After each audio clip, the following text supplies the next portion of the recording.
Houston live for us. Let's go to Peter now, your Pacific capital, to get his take on all of this. And Rich is reporting on what's happening on the ground in this tiny little nation of Cyprus. But what's your take back here? Are you in this camp that says, oh, man, I'm worried, even though our market's going to all-time highs and hovers around them, that it could happen here? Or I think it's just a European story, I could care less. I mean, what's your take, Peter? Well, I think people are ignoring the broader implications of what's going on here, and that, you know, the banks or the governments are realizing that they can't simply backstop all the losses, that the moral hazard is too great in that respect. We cannot have people operating under the pretense that no matter where they put their money, no matter how recklessly banks act with that money, that they're going to be protected. You think twice about it after seeing something like this. Yield without any regard to how much risks banks are taking in pursuit of those yields. Sure, people may be naturally watching this and start to think, well, but then you start to make actual comparisons between, say, what happens over there and what we deal with in our system here. And I think it's worth pointing out the differences, as well as, you know, others bringing up the issue that, you know, our money's not safe for something like that. There are any real differences. There's similarities and there's size. For example, Cyprus doesn't have its own currency, right? So Cyprus doesn't have its own currency. We do. They don't have their own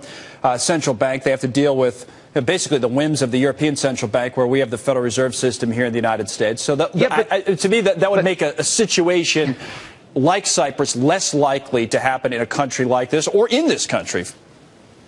Well, no, it may mean that we're less likely to do the right thing and to print money instead. Right, but it ultimately means that people who have money on deposit in U.S. banks are going to lose even more of their purchasing power than people who had money on deposit at Cypriot banks. Because if we have the attitude that it doesn't matter, that our banks can make all the dumb loans they want because the Federal Reserve will always print money to bail out their depositors, at the end, you might get your money back, but you're not going to get your purchasing power back because the value of the dollar will have plunged, and you'll have a bank account full of worthless money.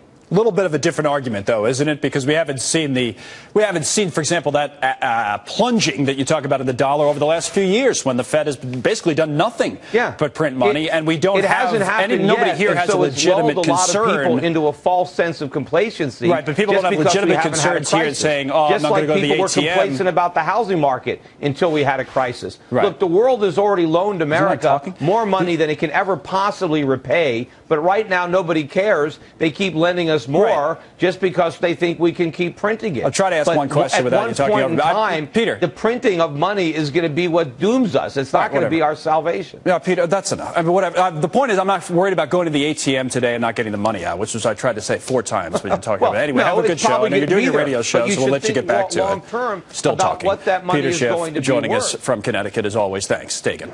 God. Well, speaking of home.